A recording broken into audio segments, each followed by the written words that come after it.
फरीदाबाद में कबाड़ में आए 100 ग्राम सोने यानी लगभग 10 तोले सोने को कबाड़ व्यापारी खान साहब ने असली मालिक को वापस लौटा दिया। जब हम सोशल मीडिया देखते हैं तो कई हैक्स दिखाए जाते हैं जिसमें दिखाया जाता है कि अगर आप घर से बाहर जा रहे हैं तो अपना सोना या कीमती सामान को बांध कर आप कबाड़े में छुपा दे या ऐसी जगह रख दे जहां पर चोर उसके बारे में सोच ही ना पाए। ऐसा ही पिछले साल कुंभ में जा रहे एक परिवार ने किया। लगभग 10 तोले सोने के गहने उन्होंने सुरक्षित रखकर कबाड़ की बोरी में रख दिए, छुपा दिया और जब वो कुंभ से वापस लौटे तो वो उसके बारे में भूल गए। घर के बाहर जाने के कारण उन्हें डर था कि सोना चोरी हो जाएगा। इस वजह से उन्होंने अपने सभी सोने के गहनों को एक डिब्बे में बंद कर बोरे में रख दिया ताकि कोई संदिग्ध गतिविधि इनके साथ ना हो सके। फरीदाबाद की ये घटना है। यात्रा से लौटने के बाद परिवार रोजमर्रा में इतना बिजी हो गया कि डब्बे के बारे में वो भूल गए।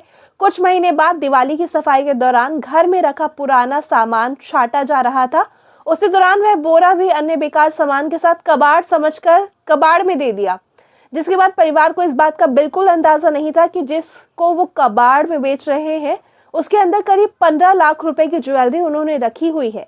दिवाली की पूजा के समय जब गहनों की जरूरत पड़ी तब परिवार को अचानक उन गहनों की याद आई।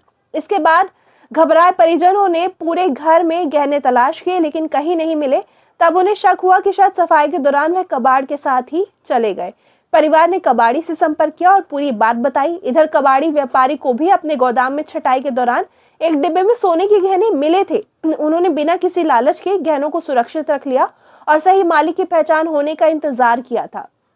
करीब 4 महीने बाद जब पुष्टि हो गई कि गहने अशोक शर्मा के ही हैं तो उन्होंने उसे वापस लौटाने का फैसला किया। एसीपी जितेंद्र मल्होत्रा की मौजूदगी में कबाड़ व्यापारी ने गहने अशोक शर्मा और उनके परिवार और आगरा कैनाल पे इनका जो है कबाड़ी का काम है। इन्होंने इनके यहाँ से कुछ कबाड़ी का सामान जो है वो ख़रीदा था 6 महीने पहले। तो उसी में इन्होंने, क्योंकि ये कुंभ में नहाने के लिए गए थे, स्नान के लिए, और इसलिए अपना जो गोल्ड था वो कबाड़े में छुपा के चले गए थे।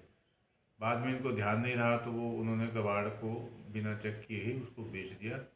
और तब से ये इनके पास 2-3 बार गए भी, लेकिन इनको अब एक दिन पहले वो मिला तो ये अब इन्होंने आके हमें सूचना दी और फिर मैंने इनको बुला के अब इनकी इन्होंने जो हमें लिस्ट दी थी और जो ये गुम हुआ सोना था वो लिस्ट के मुताबिक बिल्कुल सही है। तो इससे ये हो गया कि ये इन्हीं का ही है और दोनों लिस्ट एक जैसे है। और हमें खुशी है कि ये इन्होंने बड़ी ईमानदारी का परिचय दिया है और ऐसे लोग ईमानदार